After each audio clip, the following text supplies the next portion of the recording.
Welcome Don Beck, a Washington State beekeeper, talking about fat bodies, and she's talking about bees. So, That's right, not my fat body. Yeah.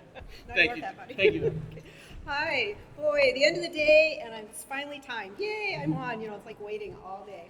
So, welcome. My name is Dawn Beck, and I'm a master beekeeper through Cornell University and the University of Montana. And this presentation I'm going to do today was my master's project for Cornell University. So it was a lot of fun to put together, and I've kind of been continuing to revise it.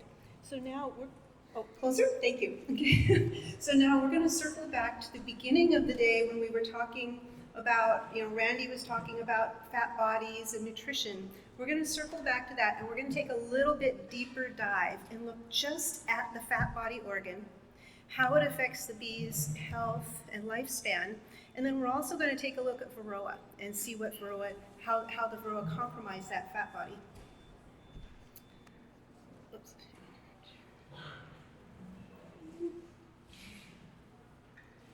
Oh, good, it did forward. So my goal here is to help you to successfully overwinter your bees. Fat bodies are incredibly important to overwintering your bees.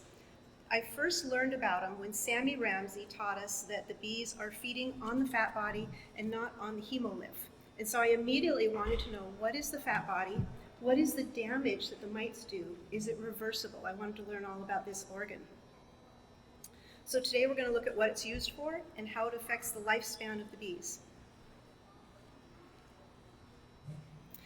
So a fat body is a nutrient-rich vital organ near the surface of the bee's abdomen, and it's found in both adult and developing honeybees.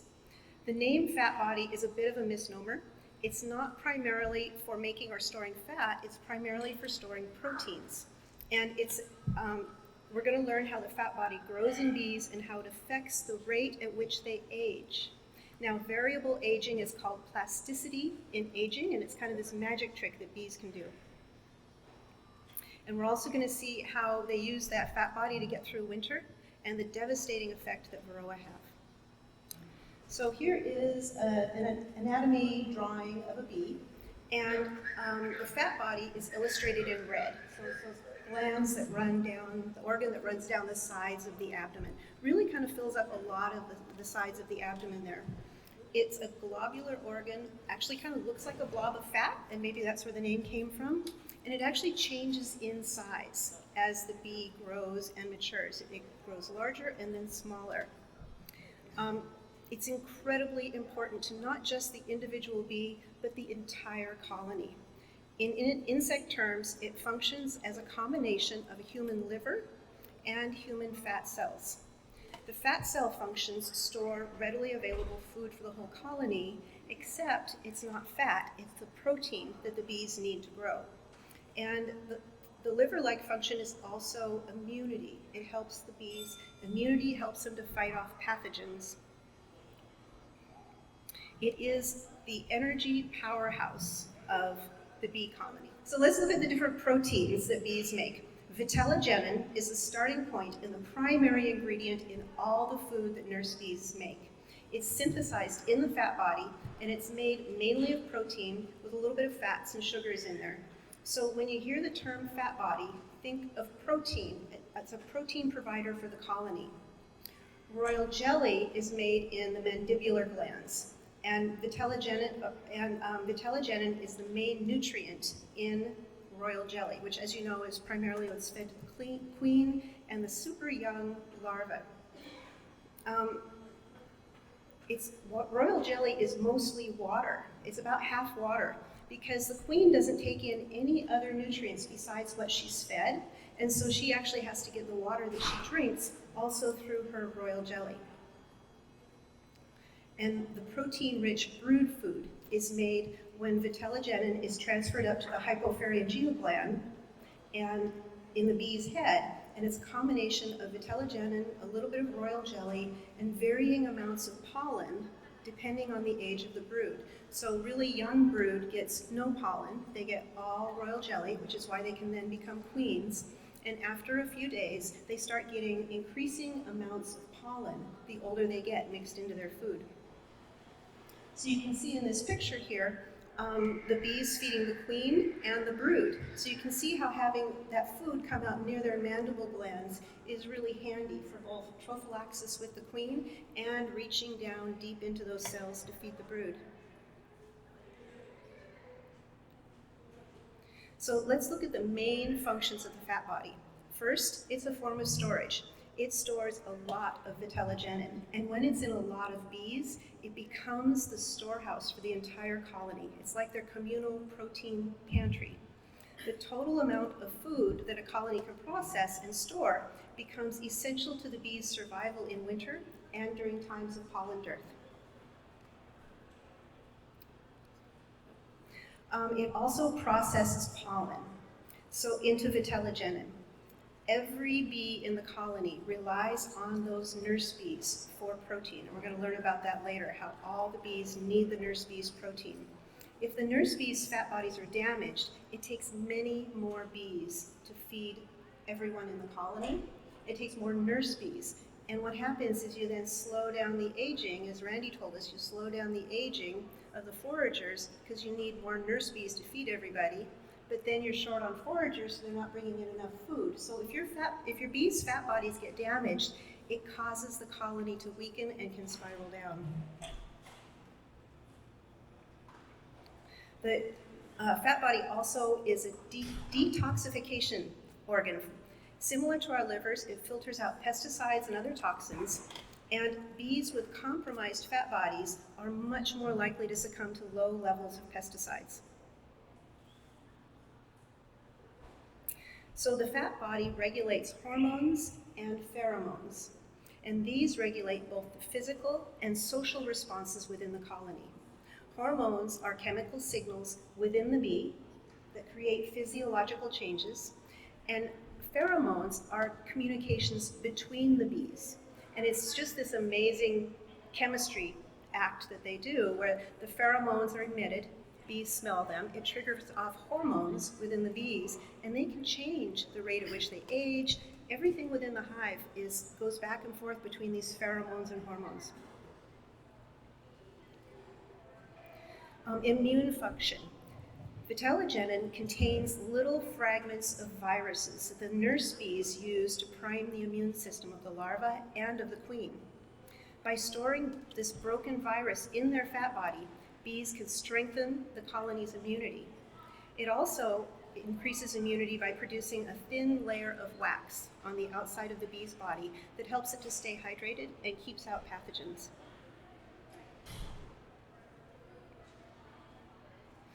When bees manage temperature, it's called thermal regulation. And the fat body both insulates the bee and produces the hormones that lets the bee know if it's getting too warm or too cold. So then if it's getting too cold, they know to fan their wings and generate heat and generate cool in the summer when it gets too hot. If their fat bodies are damaged and that hormone isn't there, they may not be sensing temperature well enough, and they may not be heating the colony in the winter, which could contribute to winter losses. So let's take a little deeper look at the immunity that the fat body provides to the bees. And I know this is going to be hard for you to see because it's kind of hard to see up here on the screen. It's interesting to know that as individuals, bees have the lowest immunity of any animal. They do not have antibodies. Okay, it's huge. Babies are born with antibodies. We get them from our mom. Bees don't have antibodies. They fight off viruses by finding bits of broken virus, kind of like how we get a vaccine, and our body comes to recognize that broken virus. Viruses are a constant threat to bees. So imagine that the bees go out and they forage on the flowers, and they pick up some pollen and nectar, and with that they pick up some pathogens. And they bring those microbes and those pathogens back with the pollen into the nest. They then pack that into brood food, into comb, so they can eat it later or they eat it right away. Pretty much the only ones in the colony that eat pollen are the nurse bees.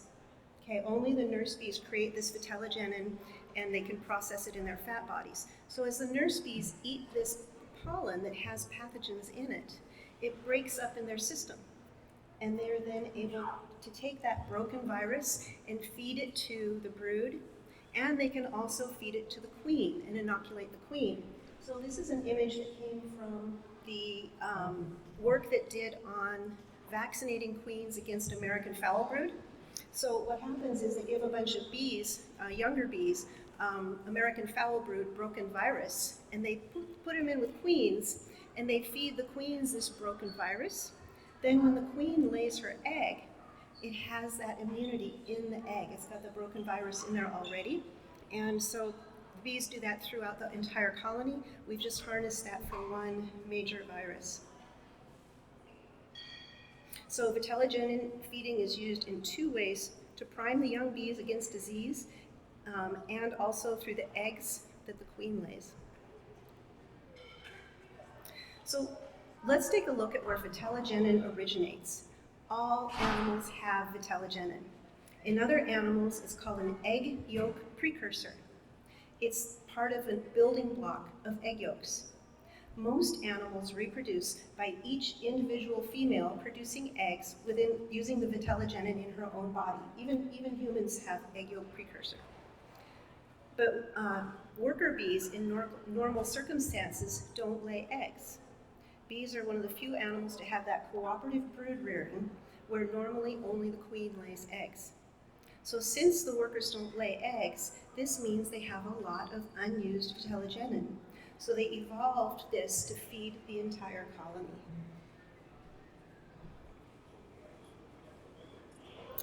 And now we're going to take a look at pollen. As we've seen, pollen is the source of protein that the bees use to make vitellogenin. And the point that every beekeeper needs to understand, and we heard a little earlier this morning, is that the real nutrition in the colony comes from pollen, specifically a mixture of many plant pollens gathered in nature. A broad variety of plant pollens helps to make sure that the bees are getting all of the amino acids and sterols and everything that they need that are essential to their health. So the pollen patties can kind of help bridge that a little bit, especially if there's pollen supplement in there, but they're much, much better off getting as much natural pollen as they can. Nectar is a great source of carbohydrates for energy, but the protein is essential for the growth and development. And honeybees require a lot of pollen. We heard this a little bit earlier, to the tune of 30 to 90 pounds of pollen a year. So imagine what even 30 pounds of pollen looks like, and that's brought into the hive, 1 pollen basket at a time. It's really an amazing feat. The stimulus that compels the foragers to go out and bring in that pollen is largely the presence of brood pheromone produced by the young larvae. So when beekeepers see pollen coming in, they assume that the colony is probably queen right and brood is present. To the nurse bees, all of that brood pheromone probably feels like a nursery full of crying babies. It's all these pheromones swirling through the hive. The brood pheromone triggers a hormone release in the nurse bees, compelling them to feed the babies. And during brood up periods, the level of brood pheromone, as the brood pheromone increases, that would signal some of those older bees to slow down and not become foragers yet, because they need more nurse bees to take care of that brood. That's why you want to make sure, if you've got a new colony or a package, that's why you want to feed it the whole first year. Even though there's tons of forage out there, we want them to be able to stay in the colony, staying nurse bees as long as possible so they can raise as much brood as possible and give you a good, strong colony. So now we've looked at fat bodies and vitellogenin. Let's take a look at the level of vitellogenin in a bee and how her fat body changes as she ages. Most animals in a species all age at similar rates. Honeybees, though, have what we talked about, plasticity in aging. It's the ability to speed up or slow down aging. And this allows the colony a lot of flexibility during times of growth and contraction. It also helps them to moderate the size of their population in response to changes in season or resource availability. Their fat body is what makes honeybees different than most animals. And the size of the fat body and how well it's functioning dictates the nutrition and the immunity that's available to the colony. So simply put, larger fat bees allows the bees to live, fat bodies allows the bees to live longer. And when the bee's fat body is all used up and the vitellogenin is all gone, then the bee dies. It is literally their lifeblood. So bees strive to maintain that delicate colony balance of nurse bees and foragers. And they need the right amount of foragers to bring in food, and they need the right amount of nurse bees to feed the brood. When hive conditions change, requiring a different balance of bees, to a certain extent they can speed up and slow down aging. And sometimes the new foragers who've just gone out and started foraging can actually revert back to nurse bees. They're not as efficient at it, but early foragers can become nurse bees. There's been some experiments done that demonstrate this plasticity. In one experiment, all of the foragers were removed from a colony. As the forager pheromone went down and the call for food went up, this caused the middle-aged bees to age faster so they could go out and forage and bring in more food. In another case, a large amount of foragers were added to the colony. This caused that forager pheromone to go way up, and that results in those middle-aged house bees slowing down their aging because more foragers weren't needed. They could stay in the colony and raise more brood or do more house bee work. And then in a third experiment, all of the nurse bees were taken out of colony. And since there were fewer nurses to feed the brood and that brood hunger pheromone went up, it was found that some of those early foragers were actually able to come back and to a limited extent resume feeding duties. So as beekeepers, we sometimes change the balance of bees in our colony, and actually sometimes on a pretty regular basis if we're doing manipulations. And when we get a package of bees, it's a random group of bees of all different ages. There's not necessarily this nice mix of nurse bees and foragers. And so they're able, after a few days, to start dialing that in and get the right balance of bees. Also, when we do splits and move resources between hives, we are unbalancing those hives, and the bees are able to recover from that, which is really pretty amazing. I have a quote here from Randy Oliver. It says, Randy Oliver says, "This is why you can raise queens with young foragers if they're given a few days to revert." So out of your 10 million words, there's a couple of them. So to understand the role that the fat body plays in how bees age, we need to look at how the fat body changes in size for the age-related task that the bee is doing. So the red dot at the bottom, kind of the bottom of the white box there, that represents the size of the bee's fat body at that stage of its life. So, I bumped it forward. In day 1 through 3, the bee emerges with a small, not yet fully developed fat body. And it's fed by the nurse bees. And the nurse bees kind of help feed and build up that fat body. And it takes about 3 days. And then the nurse bee just starts really packing it in. So she's up, her skin is all hardened up, and she can really start eating and growing. By about day 5, I'm going to back up a little bit. This is when she's starting to eat all of this protein. This is when she goes out and finds the protein on the frames that we heard about earlier. Why you want to keep that protein close to the brood. Because these are little 5-day-old bees. They haven't been walking around the entire colony yet. They've just been on their frames. And they don't know where to go find food. And yet they need to grow their fat body and be able to feed all of that brood. So it's really important to keep that pollen really close where the nurse bees can find it.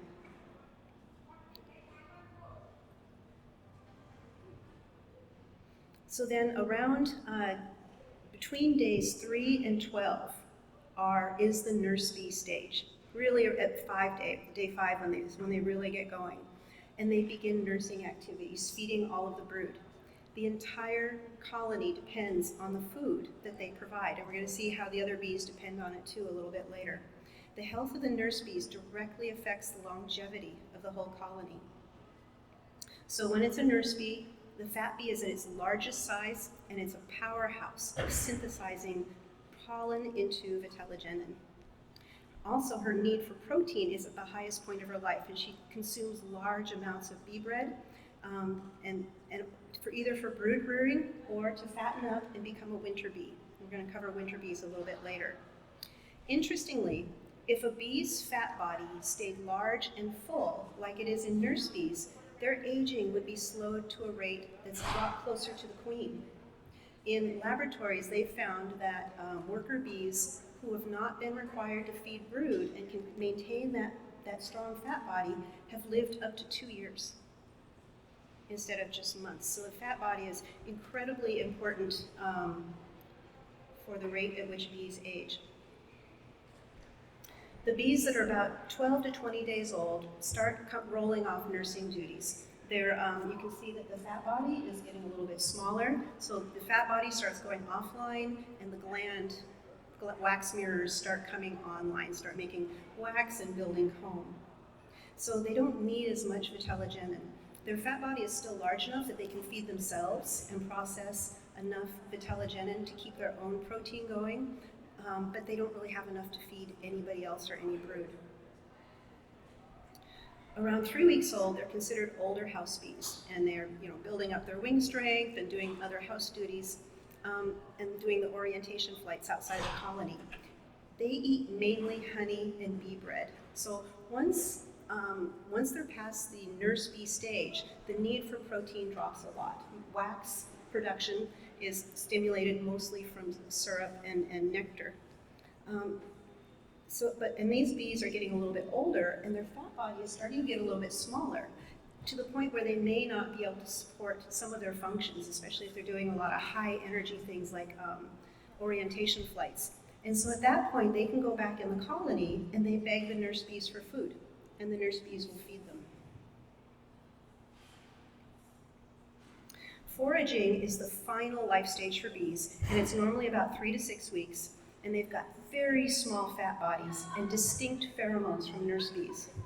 Similar to older house bees, they eat mainly honey and small amounts of bee bread, but they need that additional vitellogenin from the nurse bees. So they will go out and forage and bring in food, and they'll bring it back, and they'll beg for some vitellogenin from the nurse bees, and then go back out and forage again. A lot of their energy is spent using the nectar and the sugars, so they can do all their flying and the high energy projects through the sugars, but to maintain their body and their immunity, they need that vitellogenin. Once outside the hive, the foragers begin to age rapidly. They use up the last of their vitellogenin stores.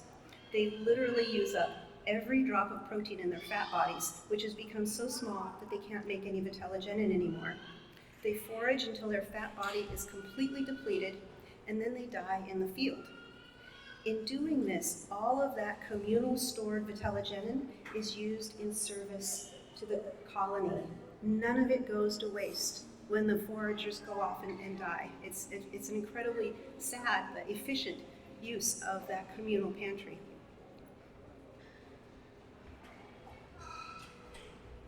So let's take a look at fat bees. They're also called deutinous or winter bees, and deutinous basically means long-lasting. They are physiologically different than summer bees and are sometimes considered to be a fourth class of bees. So that would be queens, drones, summer workers, and winter bees. Unlike normal foragers, winter bees don't age through tasks in the colony. They're kind of a jack of all trades and can do anything in the colony at any time. This makes sure that the colony still functions in the winter, even as some of the bees start dying off. In the Pacific Northwest, winter bees are made primarily in September. So maybe we're making our last few of them, about now in these last warm days, but they're pretty much what's in your colony right now is the winter bees you're going to have for winter. And it happens as the days get shorter and the natural forage declines. And also as that brood nest contracts and there's not as much brood to feed. So when there's not as much brood to feed because that brood nest is contracting, then those nurse bees that emerged just before that drop-off can retain their fat bodies, and that is what becomes your winter bees. Summer bees only live about 6 to 8 weeks. But bees in the winter have to be that bridge generation that goes from September to March, a full 6 months. This bridge generation stays in the colony during the cold months, and they have to live long enough so that in the spring they can come out and forage and nurse those early brood long enough to kind of get the colony going in the spring. And then once they've started, that first set of brood begins to emerge, then those winter bees die off. So what makes a winter bee?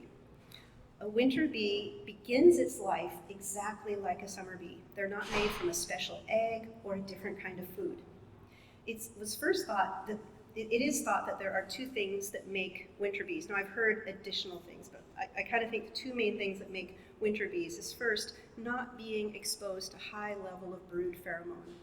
Because remember that brood pheromone triggers off the hormone that has that bee start feeding out its fat body. Right? So it makes that hormonal change in the bee that causes that aging that starts happening. And then the second condition is actually never having fed brood, that there's no brood there that they have to feed their fat body out to. So as we saw, once a bee becomes a nurse bee, they are hormonally programmed to feed the colony. So their fat bodies get smaller and they age through tasks. If no feeding is required, their fat bodies stay large and they have extended lives.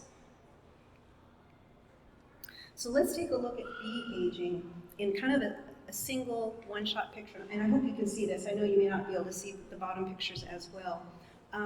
The upright y-axis is the lifespan of the bee from months to days.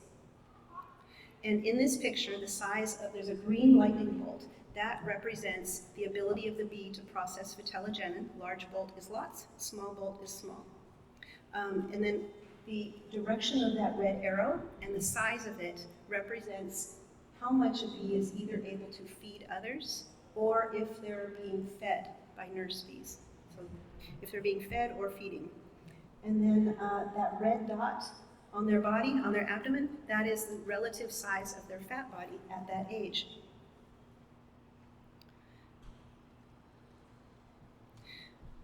Let's see here. So the newly emerged bees have really small fat bodies. And then you can see where they become larger nurse bees with really big fat bodies and a really large processing green arrow. There's a direct relationship between that green lightning bolt and the size of the fat body. As they age and they become foragers, it gets smaller and smaller until they expire. But there are two other aging paths that bees can take. And the first is when there's less brood to feed and they become nurse bees. So you take those really early bees that have never had to feed anyone, and their fat bodies stay really large and their ability to process vitellogenin stays high, and they live all winter.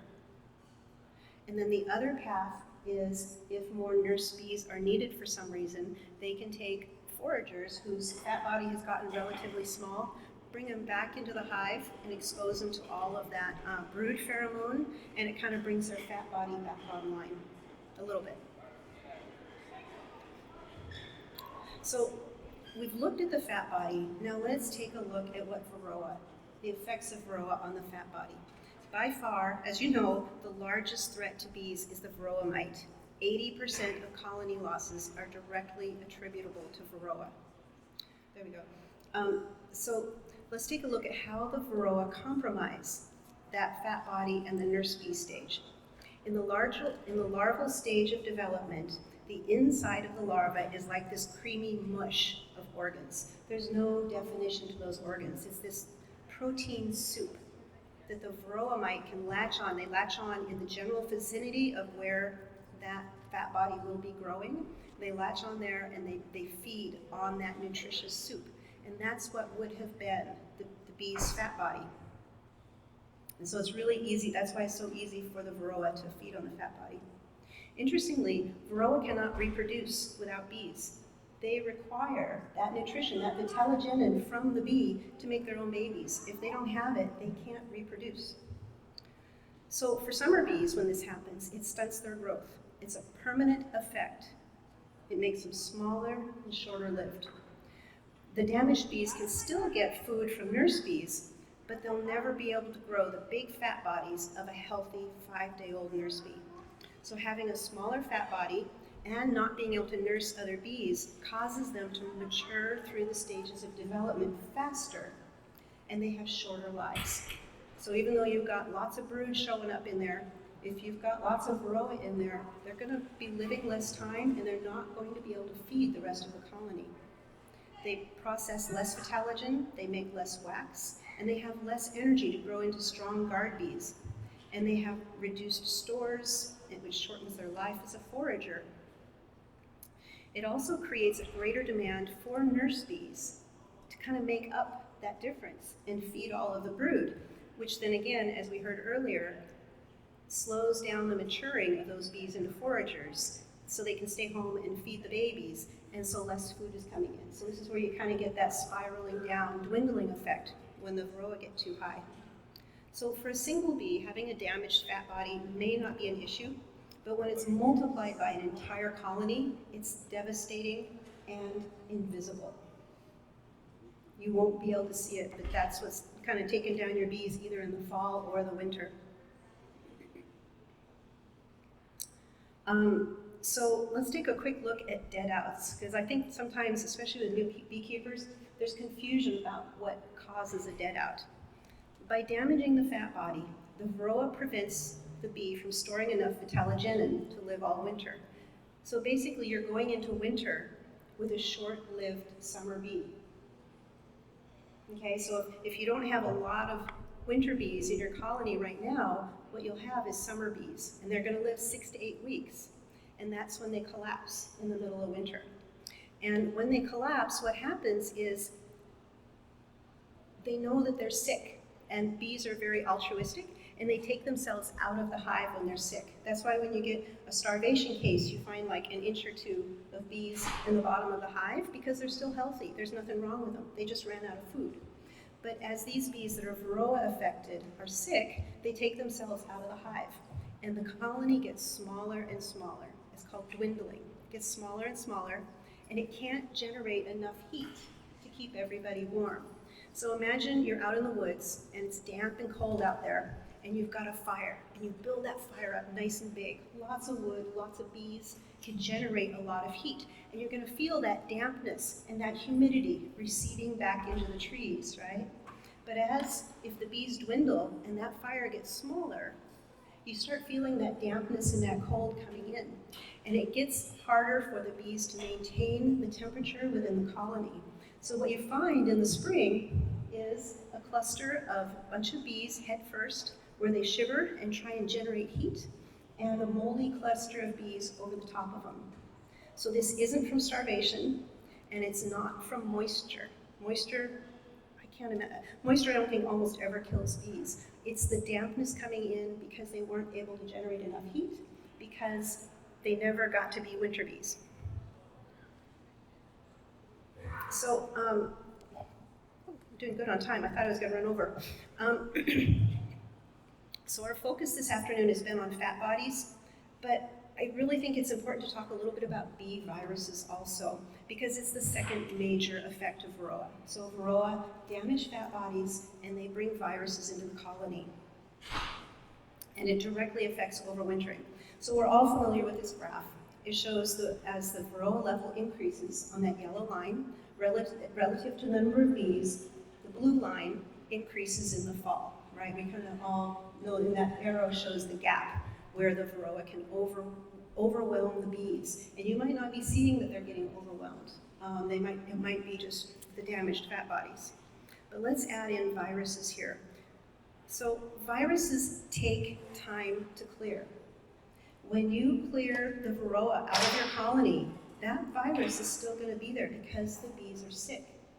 And it takes a couple of generations. Now, I call a generation of bees about 12 days, because that's how long they're capped. They're under cappings. So it takes a couple of generations, or about a month, if you've got a high viral load, to clear all of that virus out and get healthy bees again. And remember, you need your bees making winter bees by September 1st. So what we've got here is this red line is the virus level. So you can see the varroa build up, and there's that gap. But because there's a lag in how long it takes to clear the virus out, your bees are still affected, even after they've been treated.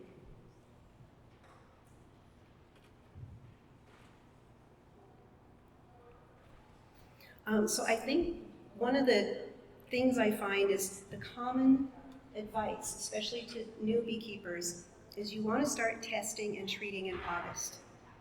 That's when the varroa are at their highest. And true, that is when the varroa are at their highest. But August, if you've got a high mite count and you didn't know it, August is too late because they need healthy nurse bees to make those bees on September 1st. So let's say, so this is my schedule. I do my winter bee treatments at the end of July. When those honey supers come off, I'm doing my fall treatments at that time. And say it takes 10 to 25 days. It can be 10 days for a double formic pad, or 24 days if it's 2, or whatever you'd use. It's sometime between 10 and 24 days. So what you've got is you've got a generation of sick bees. They've had varroa, they have virus. So as soon as you go in there and treat them, you know those bees are already sick.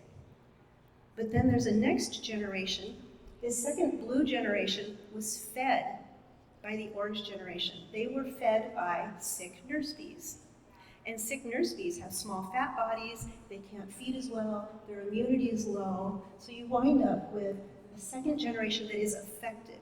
Maybe not as badly as the first one, but I want clean, 100% healthy bees making my winter bees. So I consider the first and second generation, which is about 24, 25 days, that's gone. I need to have my hive clean, so I need to back it up 25 days, if that makes sense.